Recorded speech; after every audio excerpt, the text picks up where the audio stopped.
Hello, everyone. This is Claudiu Murgan, the host of the Spiritual Inspire Show. And my guest today is Jackie VanCampen. She's the author of Letters to My Daughter, A Mother's Journey of Healing and Transformation, and co-author of Amazon bestseller, Miracles, Momentum, and Manifestation, Unleash the Secret Powers of Having the Life You Desire, and the Little Book of Fitness. Her album titled Jackie VanCampen's Soulful Expression debuted in the top 10 on Amazon and has touched many people. She's a medium, direct channel, and energy healer. She's also a motivational speaker and founder of Wise Heart Within, which serves to support and facilitate healing and transformation in every area of life. She believes that when you can fully love and embrace your light, you can shine for others to walk their own path powerfully. After experiencing a spiritual awakening in 2011, when she was visited by what she calls being of light, Jackie knew her life was going to change completely. As a gifted intuitive, she helps people discover their soul work and release mental, emotional, and spiritual densities that keep them from living fulfilling lives. She's a bridge between the earth and the spiritual realms, and facilitates connection between oneself and one's spirit guides, as well as deceased loved ones. Jackie has been featured on various podcasts and interviews, and was also a contributing writer on various online media outlets, including having one of her poems published in Spiritual Writers Network's book, Whisper of the Soul, a Poetry Anthology, and in Journey of the Heart. Jackie is a women's leader in the Soka Gakkai, a Lai Buddhist organization dedicated to spreading happiness through peace, culture, and education, and community leader with Women for Women International. Jackie, thank you for joining me. Thank you so much for having me. Let's start with the events that preceded your 2011 awakening. How was life before that? It was very common, mundane. Me and just raising children, working full time I was working at an environmental engineering firm at the time. Not an engineer, but working there as a contract administrator. So doing contracts, management of projects, nothing remotely close to spirituality. But I started to notice that I had this gift of listening to people, and people would come into my office and they would be upset about something, and I would just sit there and then vent, and I would just sit there and listen, and then they would leave feeling so much better about, whatever the situation was. And then I was like, this is interesting, So I started to notice that even before I had this awakening in 2011, I began to notice that I had I don't like to call it special because it feels like, I'm, special or unique, but I had this gift of an ability to listen to people in a way that shifted the energy around whatever they were going through. So just very common life, nothing special going on in my life at that time, but yeah. And you mentioned, during the presentation, I read about spirit guides. How do you interact with them, and what do you tell people that we all have spirit guides? How do we interact with them, and how we can call upon their help? Yeah, so I would say my first experience with the spirit guides happened when I was still I was a little kid, about 4 years old, when I had my first experience. And I was in a situation at the time when I felt upset about something. And I remember I was standing outside, and there was a wall behind me, and I was crying, and all of a sudden I felt myself levitate off the ground. And I freaked out, and so I held on to the wall behind me, and I felt like as if my body was coming back down to the ground. And at that time, of course, I didn't know what it was. It totally freaked me out.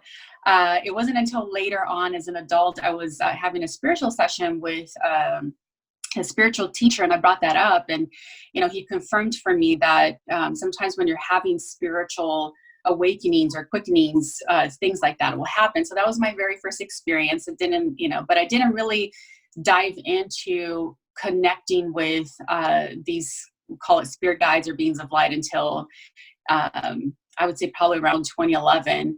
And even prior to that, I grew up in Brazil, and Brazilian culture is very tied to, it's very mystic. We bring in a lot of different cultures, especially African culture.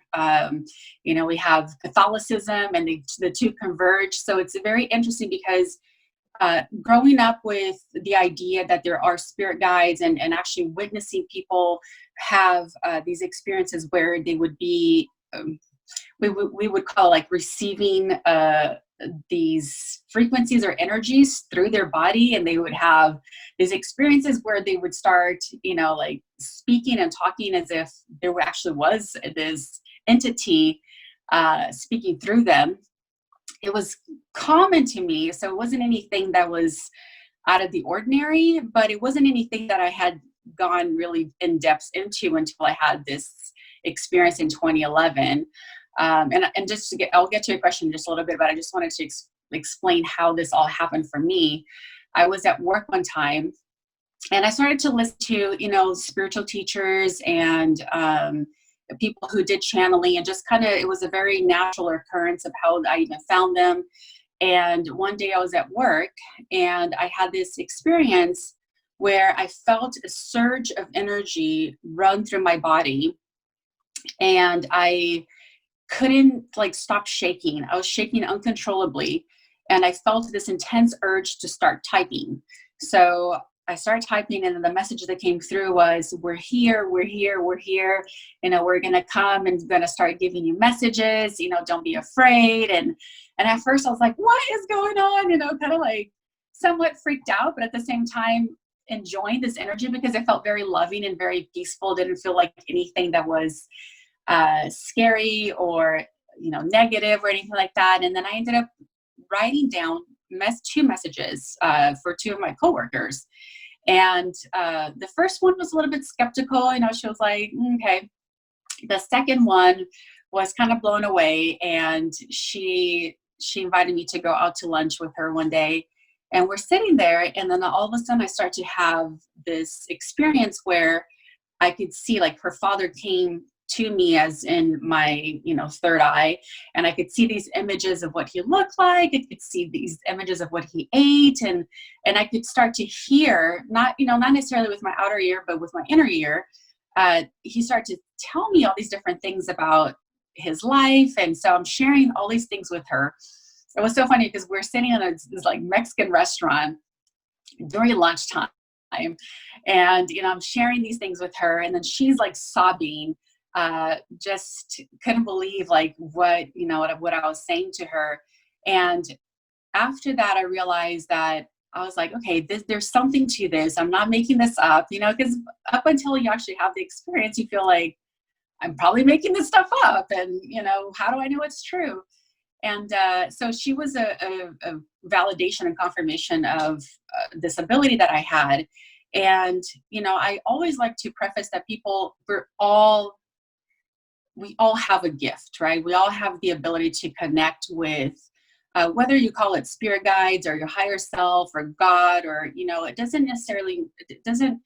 the name that we give to this connection is not really that important. What's important is that we are open to receive this communication. And where these beings are, like whether they're in some other universe or some other dimension, I really feel like, because even though we're in a body, in a physical body, we have limitations, but we're also energetic beings. And so we do have the capacity, like our unconscious mind is so, or our consciousness, right, is so extensive and so expanded that there's a lot that our actual brains don't understand. And so to say that we're limited to this is, I don't believe that's true. And so when you start to open yourself up to really connect with, the higher realms, and I don't even like to necessarily call it the higher realms because it sounds like something outside of me or something far away.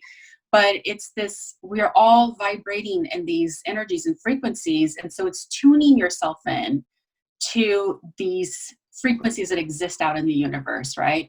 And so being able to become, I like to think of like as an antenna, right? So you have your consciousness is this antenna that's picking up these frequencies, and you're able to then connect with them. And some people receive these messages either through their ability to listen, or they get images, or they get sensations, or memories will come up. So we all have these guides, and we all have this capacity. It's whether or not we are open to this connection.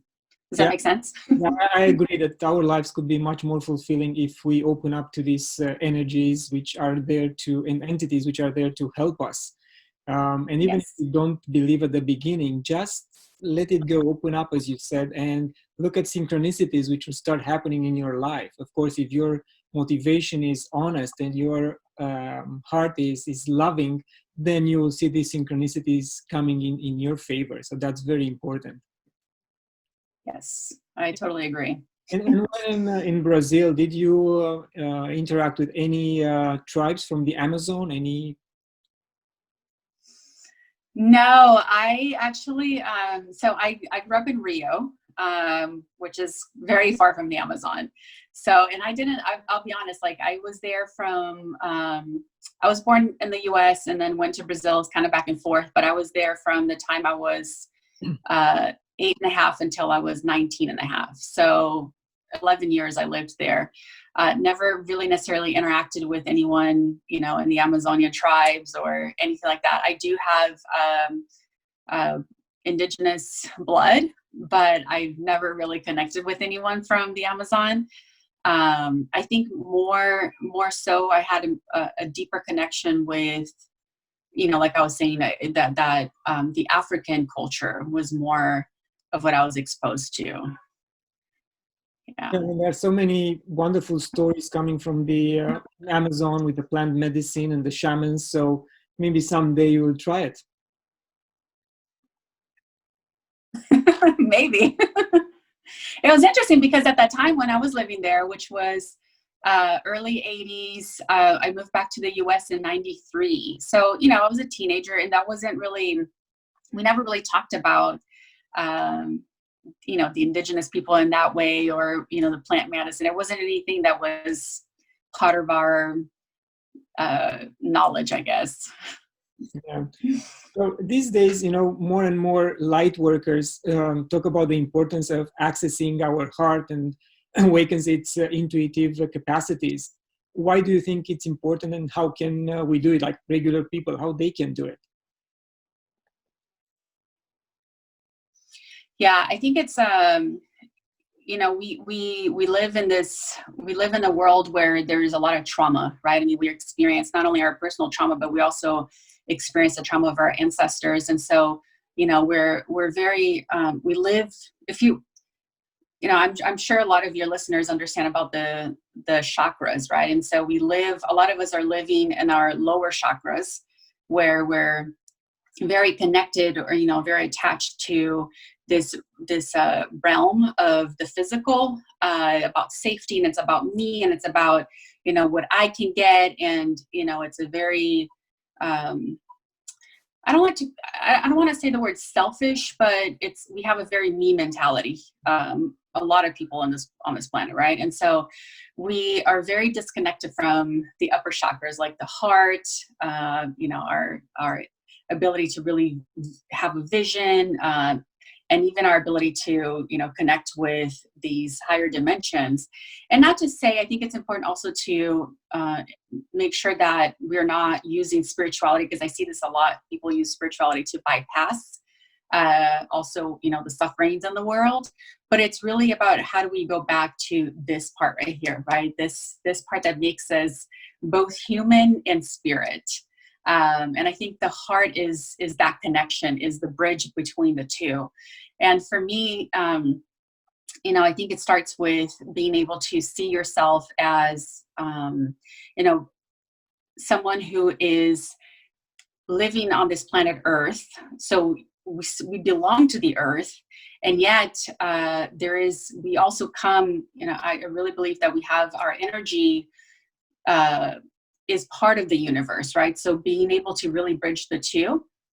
And I think it's important to just take that time every day, whether it's through meditation, whether it's through prayer. For me, it really started through faith. I grew up, I wouldn't say I didn't grow up with religion necessarily because my parents were not religious, but given the fact that I grew up in Brazil, that automatically makes me a Catholic. I went to Catholic school, so I have that Catholic background in the sense that I have an understanding of Christ and things like that. And I remember even as a teenager, when I was like 16 years old, I would go to church on Sundays by myself. My friends didn't want to go, but I would go to church and I would go to service, and I felt this deep connection with Christ and Mother Mary, but it wasn't necessarily a dogmatic connection of like, oh, this this dogma is informing my life, but it's like I have an energetic connection with these beings. And it was really profound for me to experience that. And then as I got older, when I moved back to the US, I kind of lost that connection. And especially because, not to be critical, but the churches here in America that I found were very very dogmatic, and I felt like spirituality was missing from the church. And so I stopped going to church. Eventually, I was introduced to Buddhism, and I started practicing Buddhism when I was 24. Yeah, 24. And that became a really, like, it was a practice that was about overcoming my own insecurities or karma, or just really reconnecting back to that part of myself that was interconnected with everything. And when I start to see the interconnection of myself with everything in my environment, I think that's what led me back to my heart, understanding that, I am not separate from anything else, and my environment is not separate from me. And so I began to use this, Buddhist practice to really connect with this energy center that reminds me, that the causes that I make here on this planet not only affects my own life, but affects the life of other people in my environment. So the simple practice of even chanting, right? So chanting, I chant this mantra, Nam Myoho Renge Kyo. So even the practice of this chant allows me to come back to my heart, allows me to open my heart even wider, because I have a greater level of compassion for myself and other human beings, on the planet itself. So I think finding a spiritual practice, finding, whether you meditate or you have a connection with divine source, everything comes back to the center, the heart. Even if I think of Christ, many pictures of Christ, they call the sacred heart, right? So everything coming back to the heart, everything connecting with, the spiritual self. So it's making that choice really to have a practice that's going to allow you to come back into your own self, into your own center. Thank you.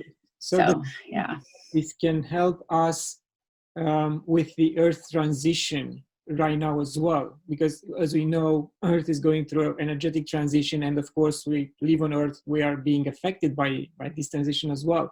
So the same practice of meditation and chanting and praying can help us go through this transition smoothly, correct?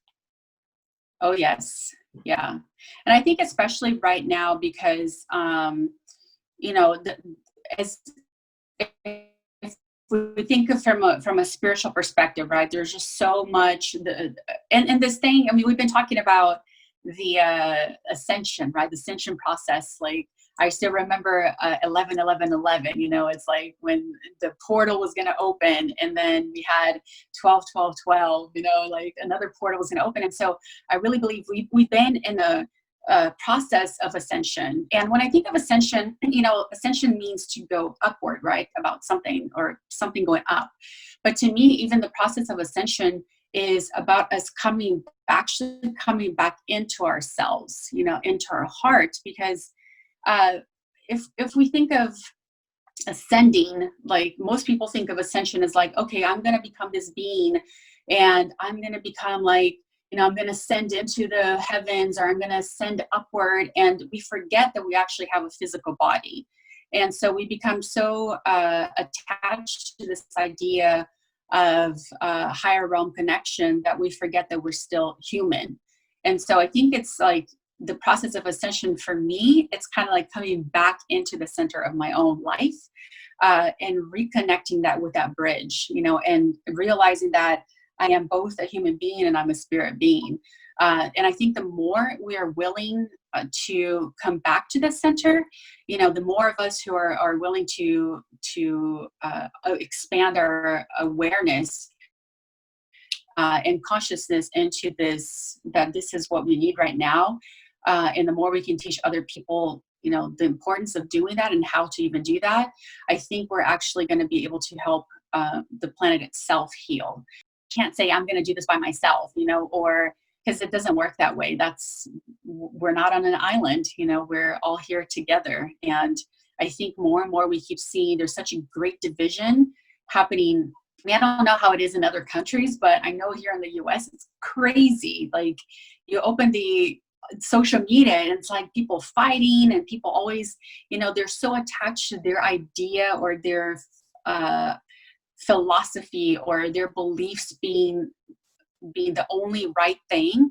And people are becoming more and more disconnected, I believe, from each other. So coming back to the center and coming back to like, okay, there's 8 billion ideas out on this planet, you know, like, am I willing to listen with ears, you know, with my heart?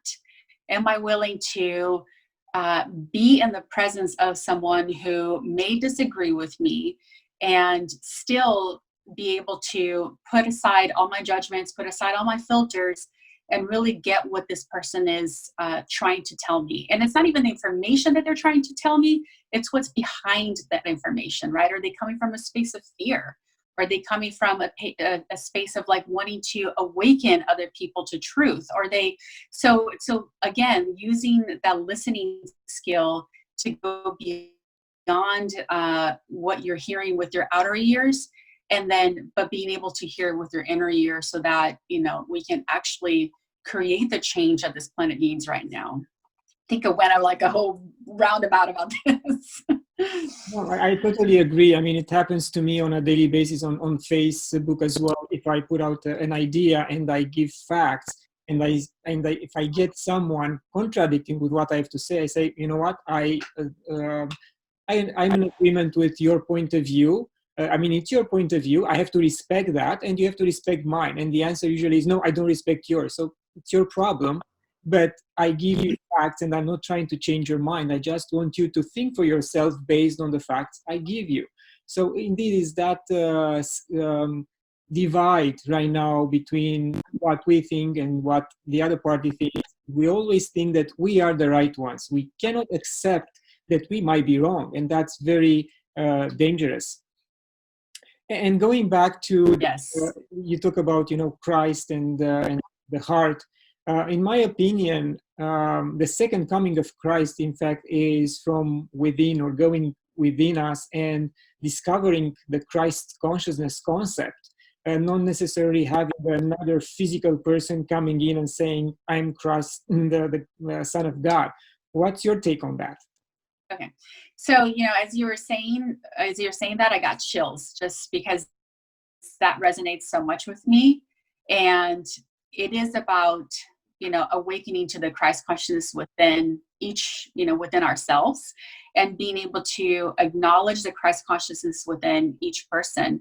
And you're right. Like if somebody actually came now and said, I am Christ, guess what would happen to that person? They would be crucified just like Christ was, right? Because people would be like, oh, you're false, like you're fake, and no one would believe that. So it really is about awakening to that consciousness within ourselves, that informs us and tells us, hey, you know what, we're all one with our own uniqueness.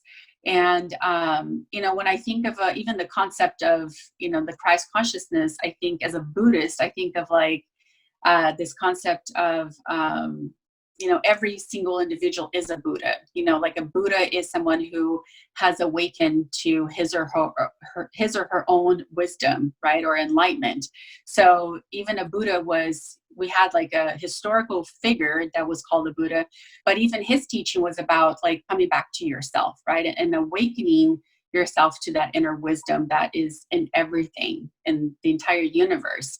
So to me, it's kind of like that Christ consciousness is the same thing as awakening to, your greatness. It's awakening to, you can't help but acknowledge that in another human being, right? Or on the planet, or the animals. I mean, because we're living this life with such, how do I say this? Like we want so much, right? We always like, I want more of this. I want more of this experience. I want jets, and I want all these material things that are disconnecting us from the actual earth. It's disconnecting us from our environment. And I have no doubt that we are experiencing what we're experiencing right now because of this disconnect that we have. Disconnection from the earth and disconnection from our own selves, which then if we're disconnected from ourselves, then we're disconnected from everybody else, including our environment and the planet. Yeah, so true. So in fact, if we reach our Christ consciousness, then we will be able to identify right away that Christ, the Son of God, if he comes again on earth, if it's necessary for God to send that person, and because at that point might not be necessary because you all achieve the same greatness. So it's a very interesting concept and game of words here. Jackie, you are a access bar and timeline therapy practitioner. Can you give us more details on the meaning of these two specialties? Yeah, so timeline therapy, this is a part of NLP, neuro-linguistic programming. And what timeline does, it takes you back to timelines in your life where you may have had an experience, like maybe a traumatic experience where during that very specific time, a belief was created or programming was created at that time. So what we do in timeline is we take you back. Let's say you have a habit and you don't know where the habit is coming from. And you have this habit of, let's say, every time you're about to break through, in your business, you self-sabotage. And so that pattern started somewhere, along the lines. It could be either, when you were between 0 and 7 years old, or it could be the time when you were in the womb, or it can even be from a past lifetime. So what we do is we take you back to the original memory, and we help you learn the lessons from that memory, and then take that back all the way through your timeline, all the way back to the present. So what it does is kind of like it unlocks a memory. It unlocks the learnings that were associated with that specific event in your life, and then kind of like release that. So that's basically, like, in a nutshell, that's how I would describe timeline. And then access bars, it's part of access consciousness. And access consciousness is all about, unlocking your consciousness so that you can access, what's true for you. So, and we use a lot of the physical body to see what's true or not true, right? So the body knows what is true and what's not. And so we use like different methods to work with the body. And then the bars itself, there are points on the head that when touched will release judgments. Like, so if you're holding on to judgments about anything really in your life, you know, like these different points in the body, as you touch them, releases it. And so you become, sometimes you don't even have to know exactly what that was. Sometimes it doesn't matter, but it just becomes something that becomes released from your unconscious mind, and it helps you then create new patterns that are more supportive of your goals, or, you know, whatever it is that you want to create with your life. Interesting. So people can take this type of sessions, and they will in the end feel much better. Yeah, because everything is about, you know, we store memories, right? We store different events of things that happen. Even sometimes when we speak about things that happened in a past lifetime, you know, you can say, well, how do I know? Like, I don't have conscious memory of what happened. But when we start to work with the unconscious mind, because the unconscious mind, if you, and I'll explain it even from a Buddhist perspective, like the consciousness of the self, right? It's something that is not bound to the body necessarily, or to the specific lifetime. It's something that goes on with, it's the essence of who you are, right? So all the causes that you've made, all the experience that you had, it all kind of stays stored in this consciousness. So the best way, like I like to describe this, is if you think of you still have it with you. So sometimes you experience these patterns that you don't understand why you're experiencing them, because they're not really part of your upbringing. But it could be that you are in the experience of your own ancestral trauma or programming or event. So, yeah. You are also an author. How did Letters to My Daughter help your connecting with your daughter or your daughters? And what was the feedback from other mothers who read the book? Yeah, so that was writing that book was a very cathartic experience for me, because at that time when I wrote that book was in it was the very end of 2011. And at that year was a hard year for me, because my daughter, so I have three daughters. My oldest one, she's 22 now, and she's from my first marriage. And at that time, her father's Brazilian, and he wanted to move back to Brazil. And he wanted to take her, you know, with him so she could have this experience. And at the time she was 13. And I was like, no way, you know, like, I'm the one who raises her. I had all this stuff, like, there's no way I'm going to let her go. And I remember one day just really like having this internal struggle, this internal battle, because, you know, here's a child that I've been raising all these years pretty much without his support. And all of a sudden he just decides that he wants to do this and he wants to take her. And I remember just laying on the ground and I was crying, and I just kind of like put it out into the universe. And I said, okay, this is when I'm starting to have like these experiences with the beings of light, with the guides. And I tell the guides, I say, okay, I need to know if I'm making the right decision here. You know, if letting her go is what is right. And I remember feeling overcome with this sense of peace. And I heard the guide say to me, don't worry, like, she's going to be okay. This is her time to have this experience. She is a teacher to her father, and your relationship with her is already, you have a strong foundation in that relationship. So you don't have to worry about it, you know, just release and trust. And I can't tell you, like, that experience was so freeing. And I was so sure that allowing her to go was exactly what she needed, what I needed. And I was in the process of writing this book. And so it became these letters. So each chapter pretty much starts with, you know, something that she's going through at that time. as a teenager, whether it's something that she's going with her friends, or relationships with her dad, or just things that teenagers were going through. And then I use my own experience, and I say her, yeah, I remember this time when I was going through something similar, and how I overcame that.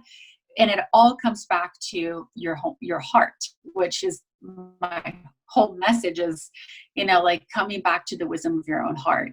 And each letter, each chapter ends with your heart knows, kind of like you coming back to the heart and connecting with that inner wisdom that's already within you. So, so that book is really, it's a lot of the writing is through, and my own ability to teach her a lesson through that. But it really, like, I've had teenagers, read that book, and they feel heard, because they feel like there's an adult who gets what I'm going through. And so just to even to be able to offer that sense of like understanding, what a young person is going through, and them feeling heard, has been amazing to me. And then, of course, other mothers who may be going through something, but it doesn't even have to be a mother-daughter type of combination. It's like anyone who really reads that book, it really is about coming back to your own wisdom. It's about knowing how to sit with yourself and listen, like put your hands over your heart and, listen to what it has to tell you, and won't not lead you astray. Yeah, thank you. And the first thought that came to my mind when you said that you were relieved to get a positive answer was that trauma was avoided in the life of all three of you, your daughter, yourself, and your ex-husband, because otherwise an infighting would have started, and you all would have been traumatized by that experience. So your decision, and based on the message you received, was very wise. Yeah. Thank you. For sure. I think that, that was really important to me. And also, I think that for me as a mom, it was important to allow my daughter to also listen to her heart. And at that time, she felt like, later on, she told me, she goes, I felt like I was manipulated into going. My ex-husband used some manipulation tactics with her. And even through that experience, I feel that she had her own lessons to learn, and I wanted her to be able to develop a relationship with him without my overshadowing, their relationship. And she could, the 4 years that she lived down in Brazil with him, she formed her own, she got to have her own experience without me, influencing it. And I think that was very powerful you're right, for all of us. Yeah. One of your services is helping women find their voice in writing, pretty much helping them become authors. Give us some success stories, please. Yeah, so when I first wrote that book, I actually ended up hiring a book coach, because there's so many stories throughout our lives that it's kind of hard to figure it out, which story we want to tell. And so she really helped me kind of, go back within and look at these, coming back to timeline, look at these timelines of my life, and what were these events that actually informed, the message that I wanted to share. So the message that I particularly wanted to share, whether the book was going to turn out to be, letters to my daughter or anything else, the ultimate message was about connecting people to their own inner wisdom and to their own knowing. So, I used the story of, what I was going through with my daughter at the time, because, that was the greatest representation of what it's like to listen to your own inner voice. But then, it was coming back to these events that led prior to me having this, whatever you call it, awakening to my own message. So the message is, you have the wisdom within your heart. And then listing events throughout my life that kind of led me to me figuring out what that message was.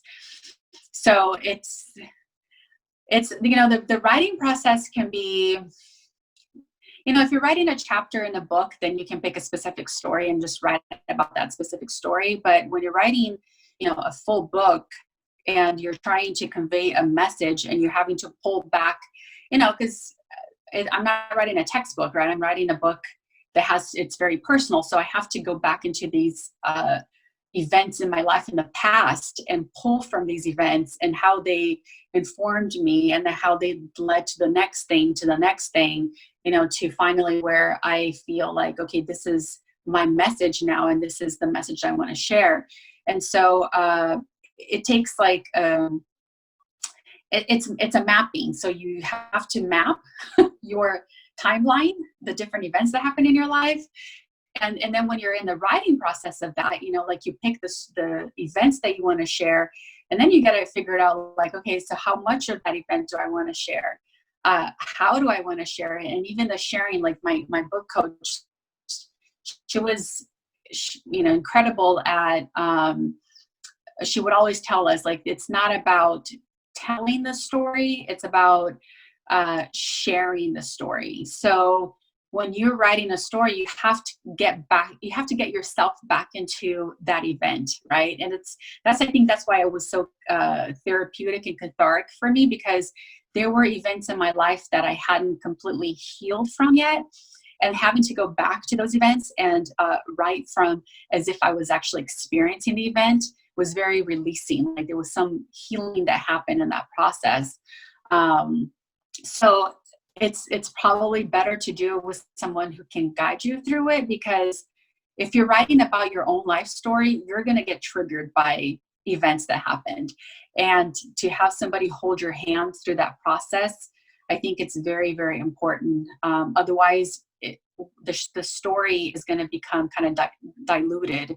If you don't, you're going to be telling the story, oh, this happened, but you're not going to be sharing, like, I was there, and, and the covering was checkered, like you have to really use all senses, because when you're writing something, you want the reader, it's not like a TV show, right, where your eyes are actually processing the information because of the visuals, but when you're reading, you're engaging all your senses to be in that story with that person. So the process of writing, you have to activate all the senses in that storytelling, so that people feel compelled enough to feel in their body what you're going through, and they can relate to some of those experiences.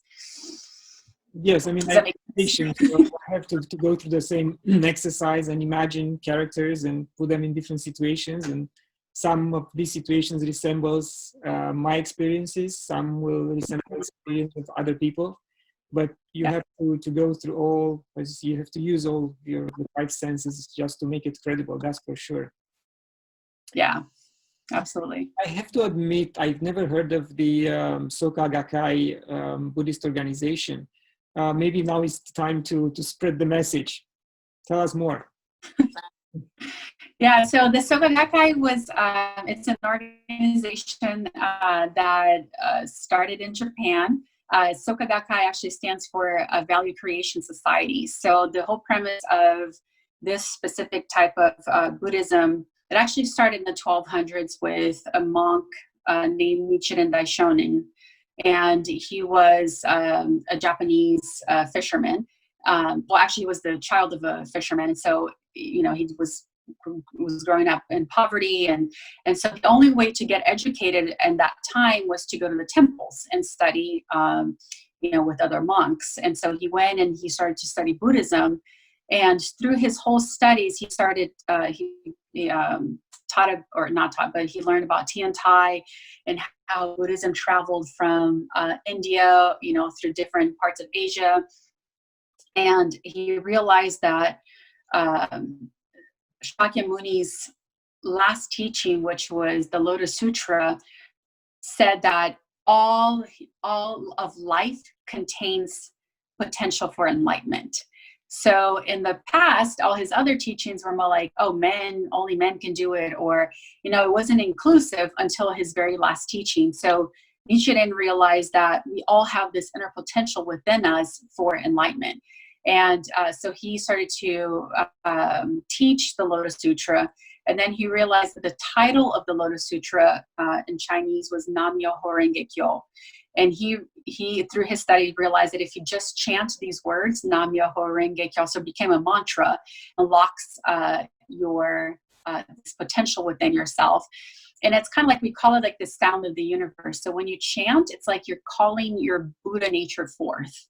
So that's kind of like we chant this mantra to unlock our inner wisdom, to put ourselves in rhythm with the universe, and really to anything in life. Like if you're to overcome karma, if you're going through any struggles in your life, like you chant this so that you can access the wisdom within yourself to know how to overcome this. Whatever it is that you're going through, even if you have like a dream or a goal, it's kind of like, well, I don't know how to get there. You chant, to unlock this potential within you, so that you have this inner wisdom to be able to pursue the things that you want. So you unlock courage, you unlock wisdom, you unlock compassion, and then the Soka Gakkai came in the 1930s. There was an educator who started learning about Nichiren Daishonin's Buddhism, and he realized that the potential within all of us to become enlightened, really. And so he started to teach that. So fast forward, the Soka Gakkai was born, and it started in Japan, and then it just spread throughout the entire world. So now we are in 192 countries and territories. But it's a lay organization, so we don't have clergy, because we believe that the power is within ourselves. So we don't have to go specifically through a person to get to that state. We have our own personal practice that we do to unlock that, and of course the goal is to help other people unlock that same inner potential, and the more people you have who believe in their greatness, who believe in their potential, who are able to overcome, these struggles, whether it's depression or sadness or anger, these conditions that we face in our daily lives, when we can overcome those things, we become happy. And when you become happy, you start to, wish for nothing more than other people to become happy too. Because if you live in a society where most people are enjoying a state of happiness, right, then you have less wars, right? So you can create more peace in your environment. So you have the potential to transform your environment as you transform yourself. So Yeah. That's kind of like... It's much better to keep the worst away through happiness than through a lockdown, so. Yes, for sure. Any interesting and exciting projects you are working on? Yeah, so I basically right now I don't have anything like in the future necessarily of a project that I'm working on, but I'm always available to help people connect with themselves. I do channeling work where I channel the guides and help them connect with with their own inner guide, so they can start to receive messages from I call them beings of light. And so yeah, it's just I love being able to do that with people. And I think it's really important, again, to remind people that they already have that within themselves. So being able to help them access their own inner wisdom, to me, is more gratifying than having them always come to me, for answers when they already have those answers within. Yes, all your contacts will be part of the description of this video, so people can contact you through your website. The email will be there, and I'll encourage them to do so. Jackie, you've been a wonderful guest. Thank you very much. Love and gratitude. Thank you. Thank you. Thank you so much. And for those watching this video, please subscribe and hit the bell icon, so you're going to be reminded of new videos that will be published on YouTube. Until next time, love and gratitude.